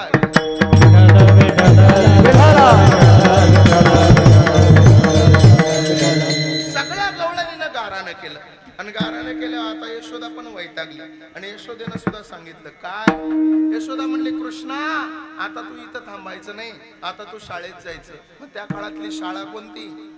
आता तुम्ही गाया घेऊन सारे गोपाळाला नाचता. अरे तुम्ही गाया घेऊन सारे गोपाळाला नाचता. अरे तुम्ही गाया घेऊन सारे गोपाळाला नाचता. अरे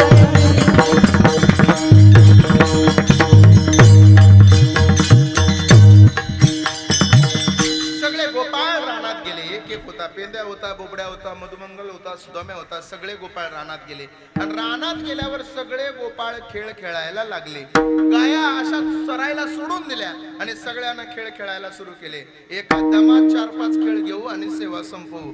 खेळ कोणकोणते होते ऐकायचे तुम्हाला? खेळ मांडियेला बाळवंती घाई, खेळ मांडियेला बाळवंती घाई. नाचती वैष्णव भाई रे, नाचत वैष्णव भाई रे. गोदामी मात केलं पावनवती, जाऊन कोरडी एकला गती पायी रे. नाचत्या संगडोळी पवित्र गाणे रावणी रे. नाचत्या संगडोळी पवित्र गाणे रावणी रे. नाचत्या संगडोळी पवित्र गाणे रावणी रे. नाचत्या संगडोळी पवित्र गाणे रावणी रे. हमामा पोरा हमामा, हमामा पोरा हमामा, हमामा पोरा हमामा, हमामा पोरा हमामा. ए घुमरी बाजे धमामा, ए घुमरी बाजे धमामा. हमामा पोरा हमामा, हमामा पोरा हमामा. खेळू लागला सुरकवडी माझी घोंगडी हरपली. खेळू लागला सुरकवडी माझी घोंगडी हरपली. खेळ लागला सुरकवडी माझी घोंगडी हरपली. अबक दुबक तिबक बोला त्रिगुण खेळ मांडी. अबक दुबक तिबक बोला त्रिगुण खेळ मांडी. अबक दुबक तिबक बोला त्रिगुण खेळ मांडी. अबक दुबक तिबक बोला त्रिगुण खेळ मांडी. खेळ विटी दांडू पोरा, खेळ विटी दांडू, विटी दांडू पोरा, खेळ विटी दांडू. खेळ विटी दांडू पोरा, खेळ विटी दांडू, विटी दांडू पोरा. अब दुबक दिवस, अबक दुबक तिबक बोला त्रिगुण खेळ मांडी. अबक दुबक तिबक बोला त्रिगुण खेळ मांडी.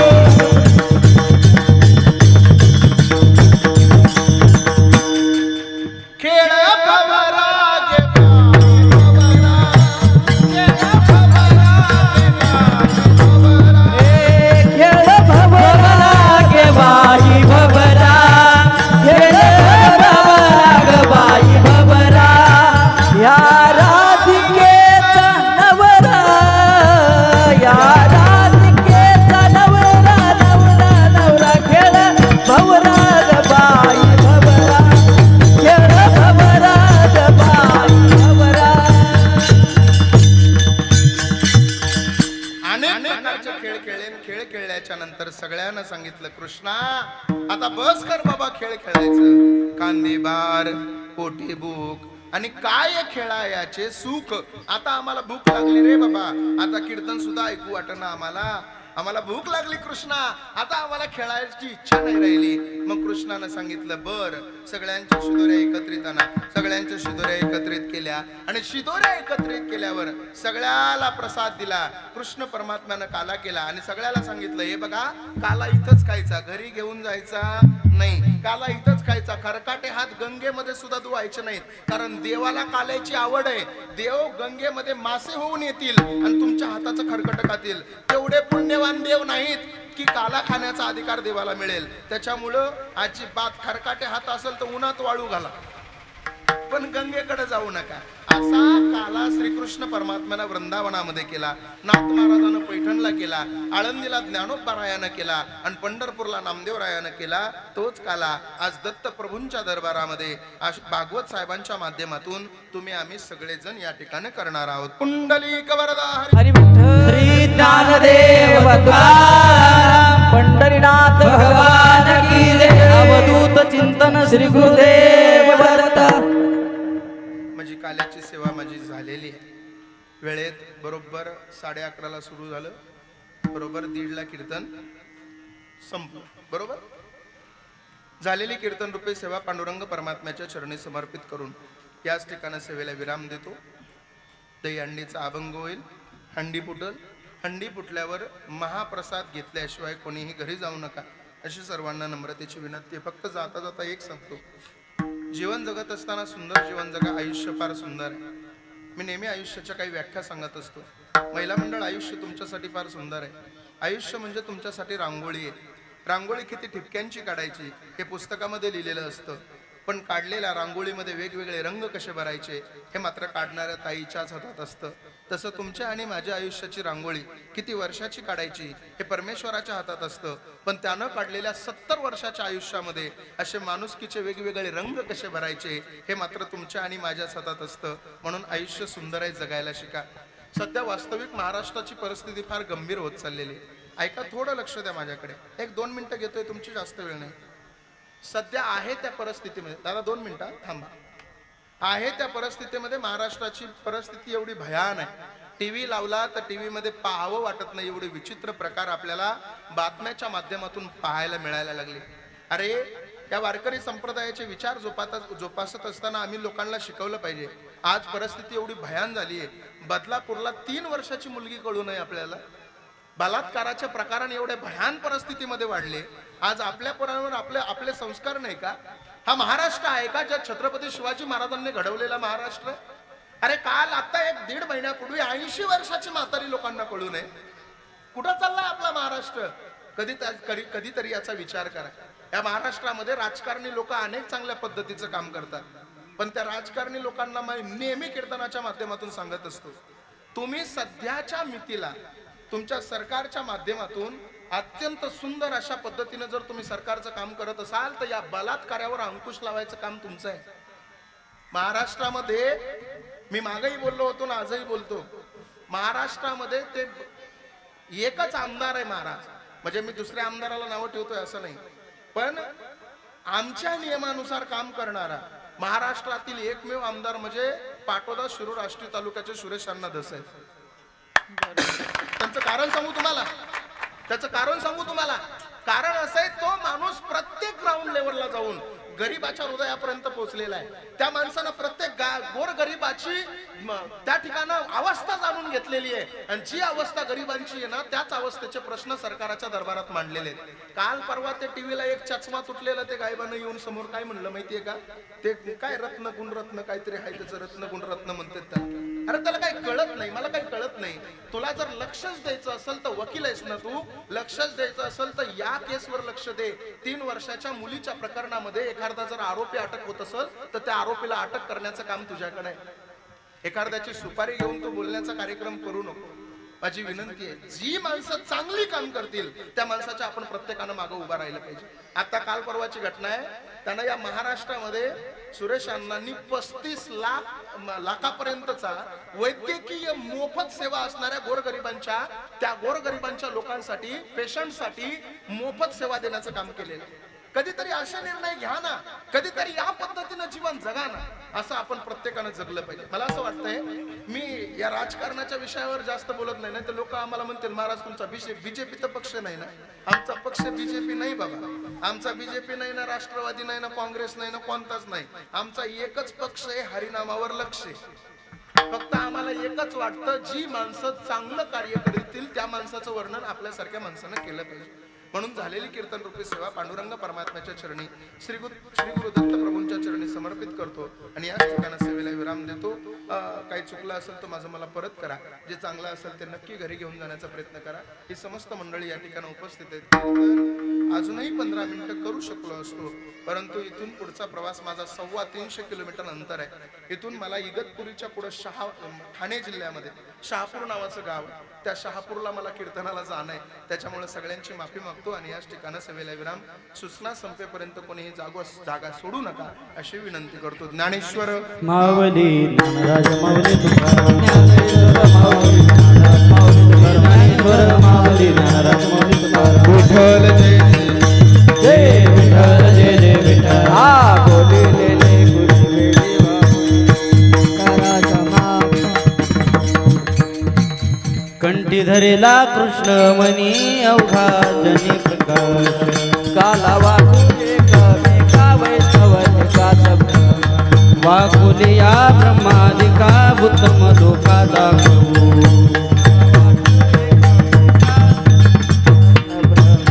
तुका म्हणे भूमंडळी आम्ही बळी वीर गाडी. काला वाटू एकमेका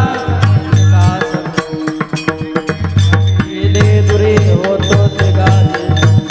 तुम्ही वारे दोहे कडे मुख पसरो. हा वाहते त्या धारा दोहेच्या कोकणा. मने हाती कुंडली कबरदारी विठ्ठल श्री ज्ञानदेव तुकाराम पंढरीनाथ भगवान की जय. बोलिलेले कुरे बेडे वाकुडे उतरी. कराचा माफ राधा महाराज